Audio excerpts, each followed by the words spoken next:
It's September and kids are back at school. 1 week in, and I'm already getting emails about transphobic teachers. What? Play the, I can't say that word, YouTube doesn't agree with it, intro.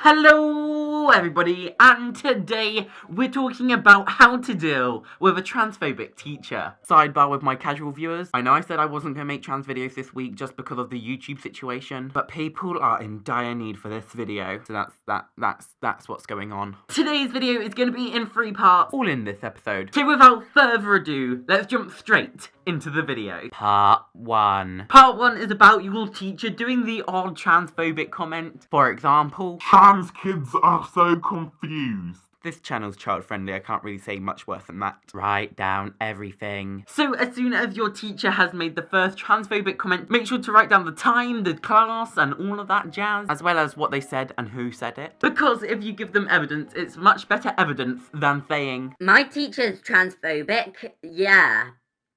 So it is very important to write down everything. Here's the record on all my teachers. I mean, it's not that difficult to write down everything. So I definitely recommend writing everything down. Tell a parent. Telling your parents about everything that happens in school is usually a good thing. Because if you have your parents on side, it's much better as an evidence sort of thing. Especially if you are upset from what the teacher's saying. And at this stage, you don't really want to be saying, all of my teachers are transphobic, I hate school, I just want to subscribe to Hannah Phillips Real on YouTube, subscribe to the channel. Yes, the teachers are transphobic. That was a very bad thing to say to make people subscribe to my channel. Oops. Email the teacher. Then what you want to do is email the teacher, because they may not realise that they're upsetting people, and you never know if they will stop or not. Just write an email along the lines of, dear teacher of mine, you're really upsetting me by being transphobic. You know, like, what you're saying is affecting me personally, and I'm getting really upset. Could you please cut it out of what you're saying? Like, I don't, like, yeah. As you can tell, I messed up my own email to teachers. But I hope you get the general idea of what I'm trying to say. Part 2. Now, if part 1 fails completely, then part 2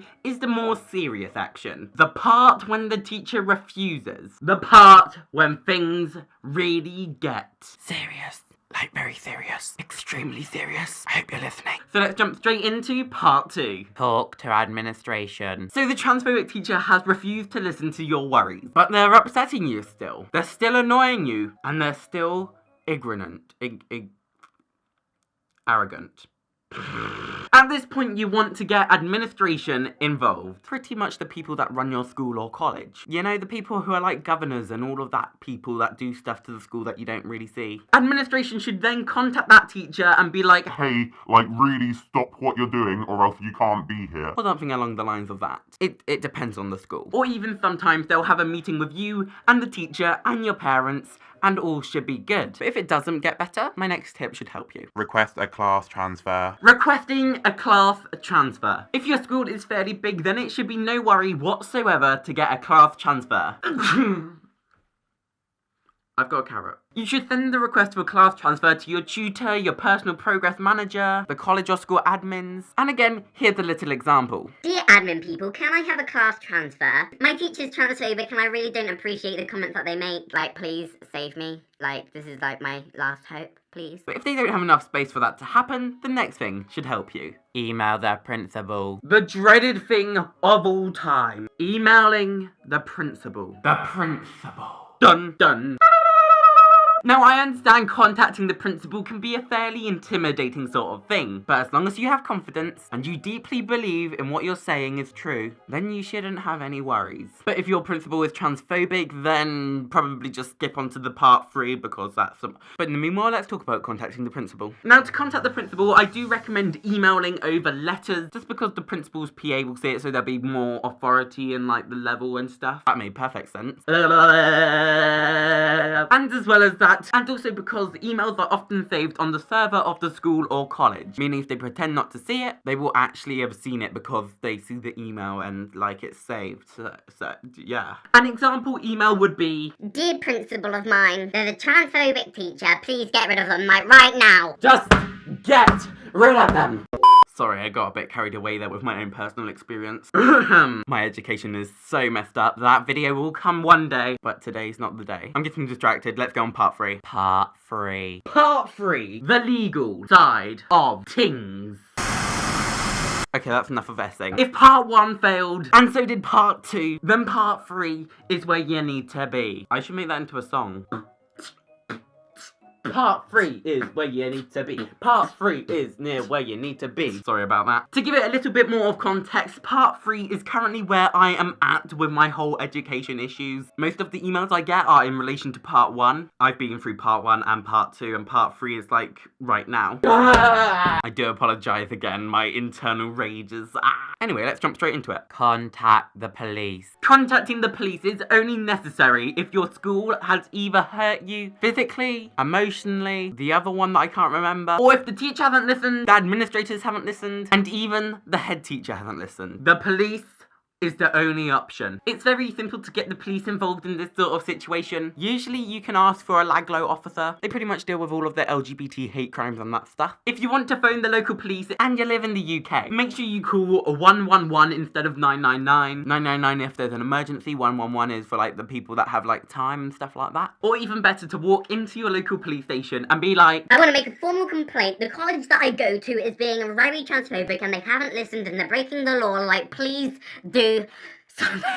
I really should not give examples anymore. And then usually, if you live in the UK, they will go to the school and talk to the people there. And more often or not, the school or college will make an excuse, and then you have to take it to the next level. Get legal advice. So at this point, you're going to need to get legal advice. You're going to need to know the law off by heart. You're going to need to know exactly what laws the teacher has broken. You're going to need all of the evidence of what they said, all of the recorded emails, a list of everyone who you've contacted. I honestly feel like a police detective right now.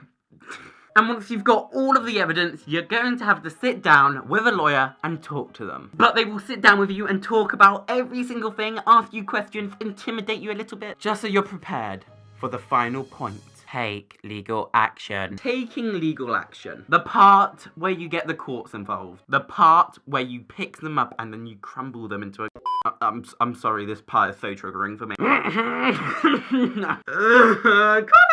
do this to me? Crying session over. Time to talk about it.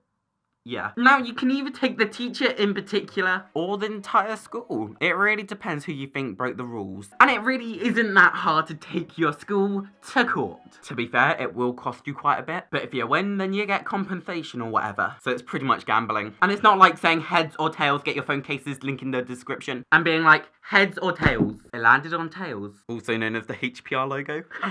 But that is it for today's video. If you have any questions, comment them down below. And thank you so much for watching. And remember, as always, to like, comment, and subscribe. I make videos every single day, so if you're new around here, please like, please subscribe. I'm going to reach 10 million within the next 10 years, maybe. And on that note, goodbye. Also, remember to follow all of my social medias. Links are down below. Okay, bye. Bye bye. See you tomorrow.